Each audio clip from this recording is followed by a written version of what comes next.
We gave a broad outline early on for the Song of Solomon. If you missed that, it was this.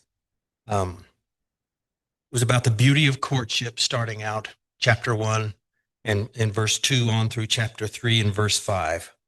Beauty of courtship. The wedding is depicted and described in chapter 3, verse 6 through chapter 5, verse 1.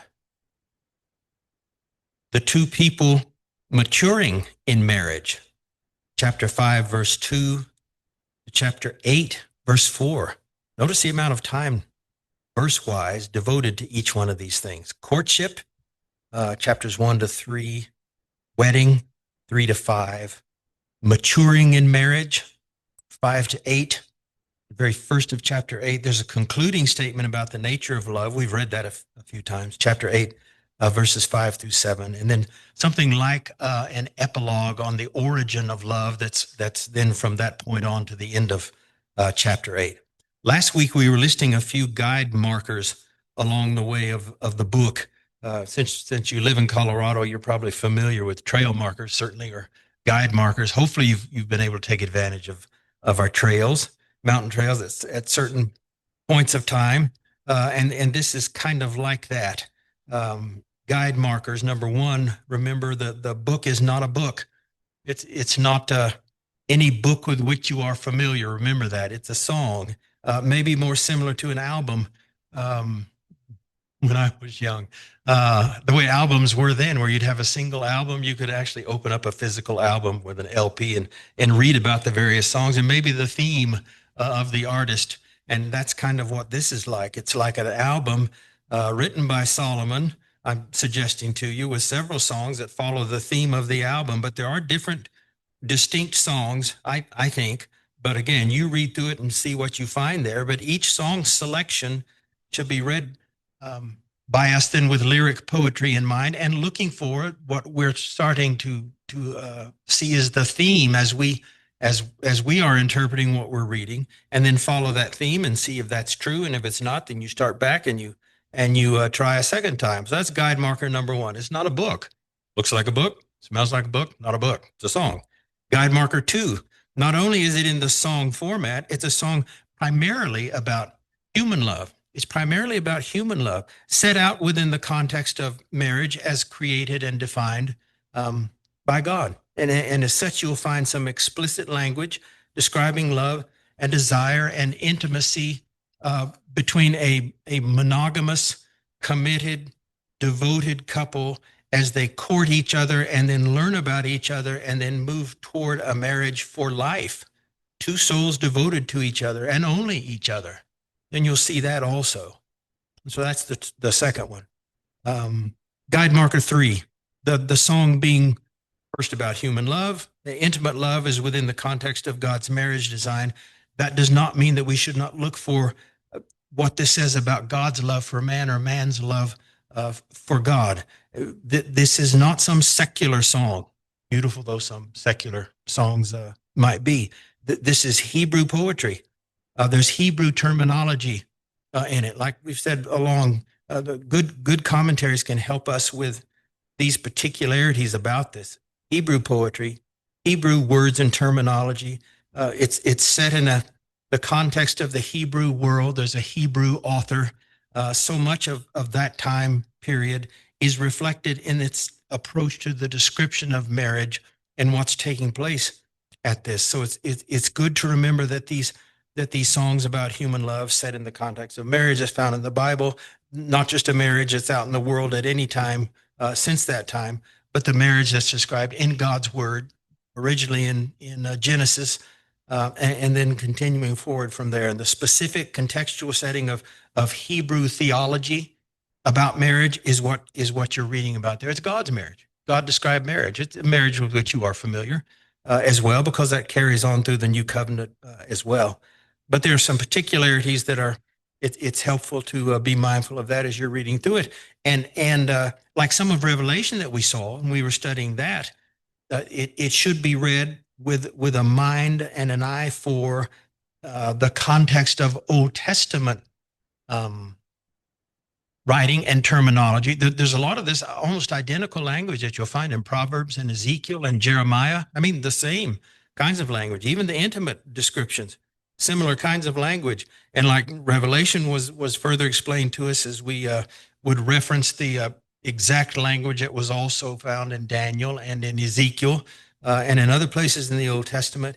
Here also, you'll find other references to this same kind of information. So, in contrast to Israel's unfaithfulness to God, with which you're familiar in your own studies, and how blatantly they left God and how blatantly they went after pagan gods, a particularly distressing infidelity in light of all that God had done and planned for and provided for his bride, his people, which is still true today. But particularly in that setting, then contrast that spiritual adultery in Israel that you've seen and read about, and the consequences of which we're even studying some on Sunday evening. Contrast that with the positive and affirming descriptions of marriage that are found in the canon of Old Testament writing also. And we went through some of those verses, I think, in the very first lesson that we went through on this. And remind yourself, or make a note to yourself, to look for the reality that pervades the Bible, which is the ultimate reference point in the Bible is Jesus Christ. And as you're reading about this description of Hebrew marriage, God's design for marriage, Hebrew terminology, all the things that are taking place, total devotion between two individuals, have in the back of your mind, or maybe in the front of your mind, the reference to Jesus Christ, God's selfless love in providing his only son as a sacrifice for us. Jesus' birth, how that took place, his selflessness and his selfless willingness to take on human form for the betterment of his own creation and to suffer at the hands of his own creation, created man. But he's willing to do that. And think about his teaching and his miracles and his suffering and his death and his resurrection and his promise to be preparing a place for us when he goes ahead, which he has gone ahead for us. Read the account or the accounts of love in the Song of Solomon with Jesus and his church in the picture, at least in the back of your mind. Think about even what Craig was mentioning with respect to the Lord's Supper this morning. If you're being reminded of the total devotion of a bridegroom for his bride as we're memorializing the sacrifice that Jesus willingly gave for us, I think it just gives a new dimension for us, even in our weekly observance of the Lord's Supper, as well as our other study in the New Testament about what Christ was willing to do for us, and then how that reflects back the other direction too, in what we should be willing to do in the context of a faithful marriage. And that kind of fits in then with a fourth guide marker. Then we'll be done with guide markers. This again, lyrical poetry about human love set in the context of the Word of God is here in our Bibles in order to give us more wisdom. It's granting us more information about our relationship with our Heavenly Father than we would have if the book was not in the canon of the Old Testament in particular. We would not begin to consider the deeper meaning of Christ's love or our level of devotion that God anticipates from us, that is expected by God, or how marriage represents something far deeper even than the deepness that it represents even on a relative superficial observance of marriage as you read it in the Bible. And remember in Ephesians 5 and those several verses starting in 23 and going down through 32, how unexpectedly that comes into the description of a husband and a wife and their devotion to one another. And then Paul drops that little note in there. He said, but I'm talking about Christ and the church. Interesting the way that's interwoven, but also interesting in the foretelling of that as early as, well, earlier than this book, but particularly in this book, and the depth of betrayal and selfishness that we display when we choose other idols in the place of God or instead of God, and which Israel played out in the many examples that we have of that in the prophetic writings also with respect to what the consequences of that were and how they took place and how that played out in the lives of and to the misery of Israel as they as they left their first love. As such, this songbook, I think, fits comfortably within the listing of the Bible's wisdom literature, because it's imparting a unique kind of wisdom that I don't think I would not have made a connection on my own, certainly, but I would not have understood any of what's being revealed here uh, without this book being where it is among Job and Proverbs and Ecclesiastes. Now, keep your finger there in the Song of Songs. Turn to 1 Kings 4 for just a minute. 1st, 2nd Samuel, 1st, 2nd Kings, 1st, 2nd Chronicles, 1st, 2nd Ezra, 1st, 2nd. Get on a roll and you can't stop. 1st Kings, chapter 4. Okay, and start with verse 29. So 1 Kings 4, verse 29. God gave Solomon wisdom and very great insight, and a breadth of understanding as measureless as the sand on the seashore. Solomon's wisdom was greater than the wisdom of all the people of the East, and greater than all the wisdom of Egypt.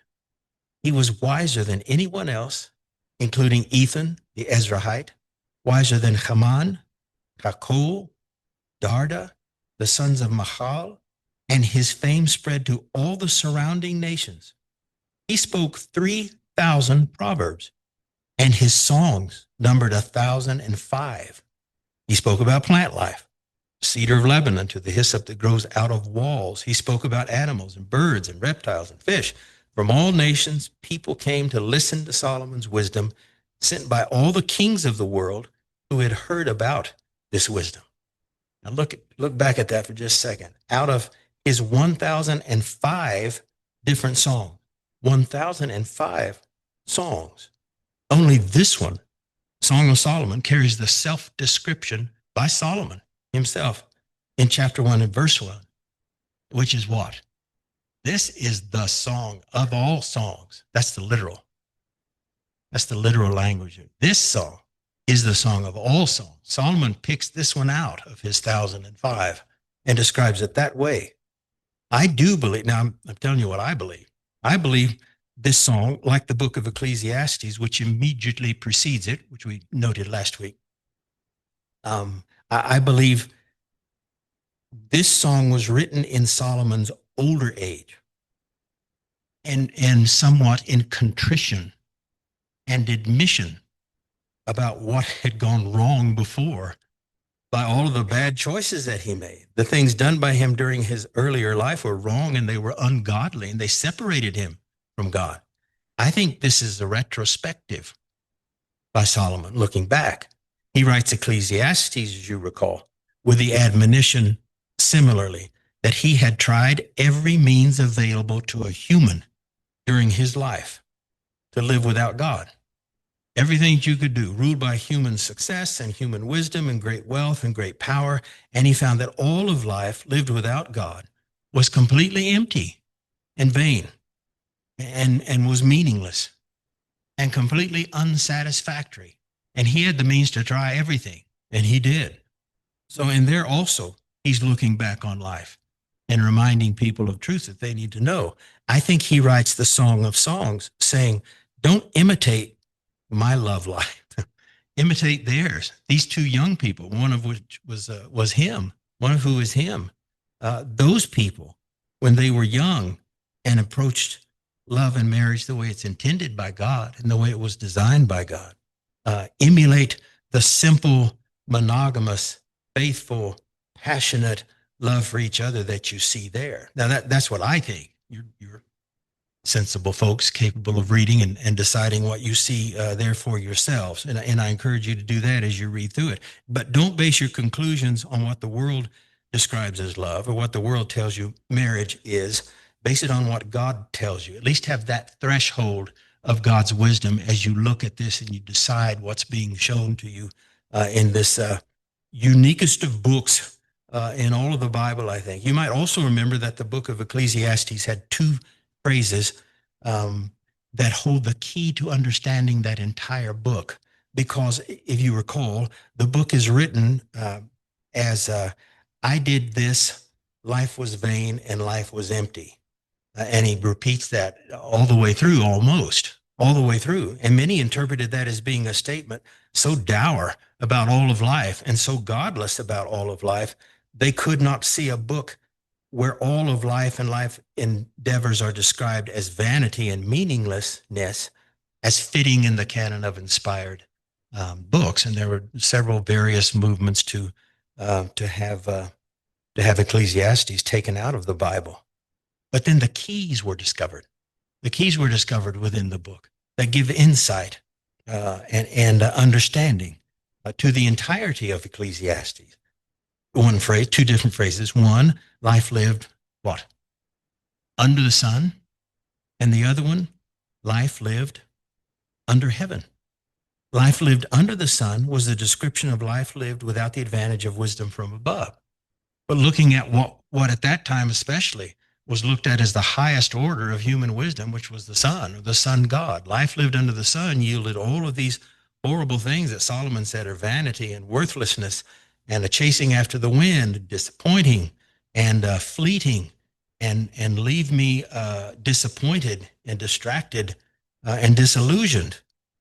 Then there's the description of the advantages of life lived under the wisdom from above, life under heaven, and life lived with obedience to that wisdom. It's a smaller part of the book, but that's why I think it has more impact the way Solomon leads in with his writing. Wise man writing wisely about bad mistakes that he'd made. Life with God guiding it is described as all of its being rewarding and having meaning and having depth and having purpose. Similarly, there are two instructive phrases that are found in the Song of Solomon. And I think it's not by accident. He's writing the same way to me now that I'm reading back through it a few times. One, there's a statement of admonition or warning with respect to a loving relationship. A loving relationship. And it goes either exactly like this or it's a variation of this. Young women of Jerusalem, I adjure you, or I charge you. Young women of Jerusalem, I charge you, do not stir up or awaken love until the appropriate time. Now that's more literal. Some says until love desires its meaning, because there's kind of a personification of love as you read through it. But the charge is, the admonition is, young women, don't stir up or awaken love until the appropriate time. You can see it in chapter 2, verse 7, chapter 3, verse 5, chapter 8, verse 4, and some variations of it in other places. And look at those locations, chapter 2 and chapter 3 and chapter 8, and see the discussion that phrase sets up. Don't jump the gun on love. Don't awaken it until it's appropriate. Perfect admonition for today's world as well. So that's one statement you'll see. And the second one, a wisdom statement of the objective fact that has to exist in any true and loving marriage relationship. My beloved is mine, I am his. Or literally, my beloved is all mine, and I am totally his. Again, various forms, chapter 2, verse 16, chapter 6, verse 3, chapter 7, verse 10, others. But I think, like Ecclesiastes, these keys open up this song, and they're that important. Well, one, they show that all of the songs are unified. They're all together, although sometimes they appear not to be because of the relatively abrupt change between songs, although the theme is carried forward. But they show there's a united thought and theme that goes throughout all 8 chapters. Also, they show the wisdom Solomon seeks to give to people before they're married, before they even consider marriage, but things that they make a part of their consideration of marriage. With the one, don't awaken love until it's appropriate. Don't mess around with love until it's appropriate, especially in the intimacy and the passion that God intended to take place within that relationship. Don't do that before it's appropriate. And then number 2, realize you completely belong to the other person. There's a there's no way for a successful relationship like this to continue very long if there's a competition between who's in charge of what. And I don't mean that in the context of the description of husbands and wives roles that are picked up on in Colossians and Ephesians in the New Testament, but I'm talking about, practically speaking, if you don't have this kind of devotion for each other and an understanding of what that means when you totally belong to someone else and they totally belong to you, nor do you have an understanding of Christ as the bridegroom and the church as the bride, and the totality that we are expected to give over to Christ, and the total selflessness he's already demonstrated in giving his life for you. In some of the ways we were reading about in the adult class this morning, going through the things he went through, Jesus completely reveals the totality of his devotion to the church. And you see that kind of understanding being described in this way. Daughters of Jerusalem, that's really the target audience.